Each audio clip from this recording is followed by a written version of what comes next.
आज कांग्रेस की PCC meeting में लिम्बाराम जी को गिरफ्तार करने की बात उन्होंने किसी प्रस्ताव के माध्यम से किया है। मैं उनसे विनम्र पूछना चाहता हूं कि जो काम एसीबी को करना है, एसीबी जिसकी जांच कर रही है, एसीबी अगर जांच में उनको दोषी पाएगी तो एसीबी उस पर कार्रवाई करेगी। पर आप पीसीसी के माध्यम से एसीबी के काम में दखलंदाजी करने के लिए जिस प्रकार का प्रस्ताव पास किया है, ये निंदनीय है। ये पीसीसी का काम नहीं है।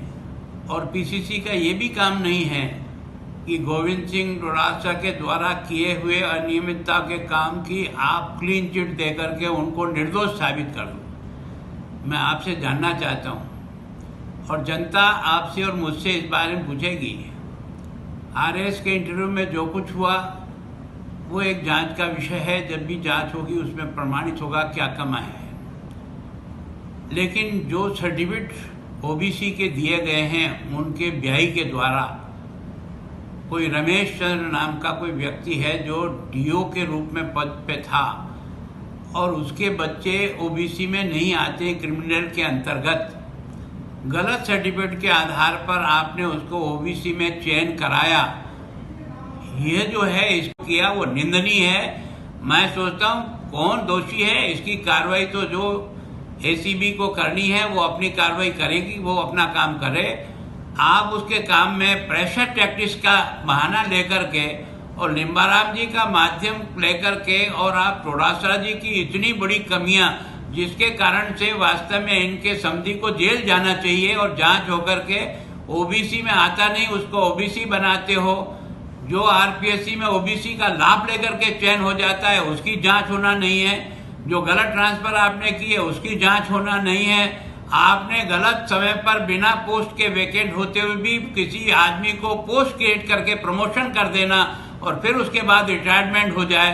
मैं सोचता हूँ इसके लिए आपकी पीसीसी ने जो निर्णय किया है वो निंदनीय है।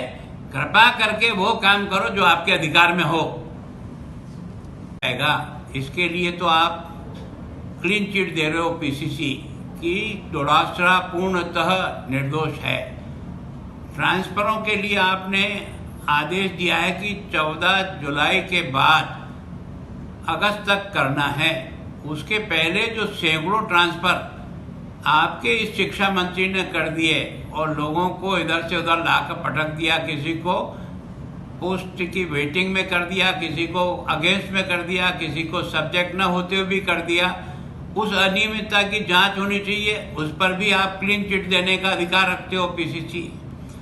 और आप इस बात का भी अधिकार रखते हो कि रिटायरमेंट के कुछ समय पहले पोस्ट वेकेंट न होते हुए पोस्ट क्रिएट करके अपने समधी साहब को डिप्टी डायरेक्टर बनाने का घोर पाप आप कर रहे हो। इतनी एक नहीं दो नहीं आती, सैकड़ों अनियमितताएं। आपका अध्यक्ष एक ऐसी पार्टी का जो अपने आप को ये कहती है कि मैं हिंदुस्तान में आज़ादी से लेकर अब तक राज किया है, उस पार्टी की इतनी निकृष्टता का पराकाष्ठा हो रही है। और आप पीसीसी में ये तय करेंगे कि कौन गिरफ्तार होगा और कौन बरी होगा। मैं सोचता हूं कि कानून के इतना अनादर करने का जो आपने पीसीसी का फ्लोर का उपयोग किया वो निंदनीय है। मैं सोचता हूं कौन दोषी है, इसकी कार्रवाई तो जो एसीबी को करनी है वो अपनी कार्रवाई करेगी, वो अपना काम करे। आप उसके काम में प्रेशर टैक्टिक्स